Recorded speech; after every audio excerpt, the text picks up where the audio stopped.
Hello friends, അച്ഛനാണെങ്കിൽ കടയിൽ പോയിട്ട് വന്നപ്പോൾ ചിക്കനും ചീനിയും വാങ്ങിച്ചുകൊണ്ട് വന്നത്. അപ്പോൾ ഇന്ന് അതിനെക്കുറിച്ചുള്ള വീഡിയോ ആണ് കേട്ടോ. അപ്പോൾ അമ്മയാണ് കറി വെക്കുന്നത്. റോസ്റ്റ് മാതിരി ഒരു കറി വെക്കാൻ പോവാണ്. നമ്മൾ വെളിച്ചെണ്ണ ഒഴിച്ച് ചട്ടി ചൂടായി അതിൽ ഇഞ്ചി വെളുത്തുള്ളി ചതച്ചിട്ട് കൊടുത്ത് നല്ലോണം മൂത്തതിന് ശേഷം നമ്മൾ കറിവേപ്പില ഇട്ട് കൊടുക്കുന്നുണ്ട്. അതൊന്ന് നല്ലോണം മൂപ്പിച്ചെടുക്കണം. ബ്രൗൺ കളറായി വരണം. ബ്രൗൺ കളറായി വന്നിട്ടുണ്ട്. അതിലോട്ട് നമുക്കിനി സവാളയും കൊച്ചുള്ളിയും പച്ചമുളകും അരിഞ്ഞിട്ട് കൊടുക്കാം. പച്ചമുളക് ഞാൻ ഇഞ്ചി വെളുത്തുള്ളി മൂപ്പിച്ചപ്പോൾ അതിനകത്ത് ഇട്ട് കൊടുത്തിട്ടുണ്ടായിരുന്നു. അങ്ങനെ അതും ഇട്ട് കൊടുത്ത് നല്ല മഞ്ഞൾപ്പൊടി ഇട്ട് പിന്നെ അതൊന്ന് നല്ല വഴറ്റി എടുക്കണം. അതിനകത്ത് ശകലം ഉപ്പും കൂടി ഇട്ട് കൊടുക്കണേ.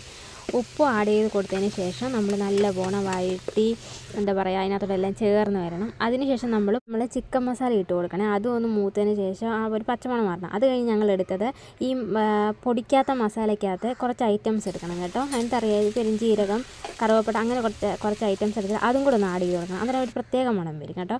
അത് കഴിഞ്ഞിട്ട് നമ്മൾ കുരുമുളക് പൊടി, ആവശ്യത്തിന് കുരുമുളക് പൊടി ഇട്ട് കൊടുക്കണം. പിന്നെ ഉള്ളിയെല്ലാം ഒന്ന് മാറ്റി വെച്ച് അതിന് ശകലം വെളിച്ചെണ്ണ ഒഴിച്ച് മുളക് പൊടിയും മല്ലിപ്പൊടിയും കൂടെ ഒന്ന് ചൂടാക്കി എടുക്കണം കേട്ടോ. പച്ചമണം മാറുന്നുണ്ട് വരെ. എന്നിട്ട് അതെല്ലാം ചൂടാക്കി എടുത്തതിന് ശേഷം അതെല്ലാം കൂടെ ഒന്ന് കൂട്ടി ഒന്ന് ഇളക്കി കൊടുക്കണം. അത് കഴിഞ്ഞ ശേഷം നമ്മൾ ആ ചിക്കനകത്ത് മഞ്ഞൾപ്പൊടി ഇട്ട് വെച്ച് അതിലോട്ട് ചൂടോടെ തന്നെ ഇതെടുത്ത് ഇട്ടതിന് ശേഷം നല്ലോണം യോജിപ്പിച്ച് നല്ല രീതി ആക്കിയതിന് ശേഷം നമ്മൾ നല്ല ചൂട് വെള്ളം വേണം ഒഴിച്ച് കൊടുക്കാൻ. അങ്ങനെ ചൂടുവെള്ളം എല്ലാം ഒഴിച്ചതിന് ശേഷം നമ്മൾ അടുപ്പിലോട്ട് വെക്കണം. നല്ല തിളച്ച് വരുന്നുണ്ട്. അതിലോട്ട് നമ്മൾ തിളച്ചതിന് വെന്തതിന് ശേഷം നമ്മൾ കടുക് വറുത്ത് കൊടുക്കണം. അപ്പോൾ കടുക് കൊടുത്തതിന് ശേഷം നല്ല ചൂട് ചിക്കൻ കറി, നല്ല ചൂട് ചീനിയുണ്ട്. അടിപൊളിയാണ്. എല്ലാവരും ട്രൈ ചെയ്ത് നോക്കണം.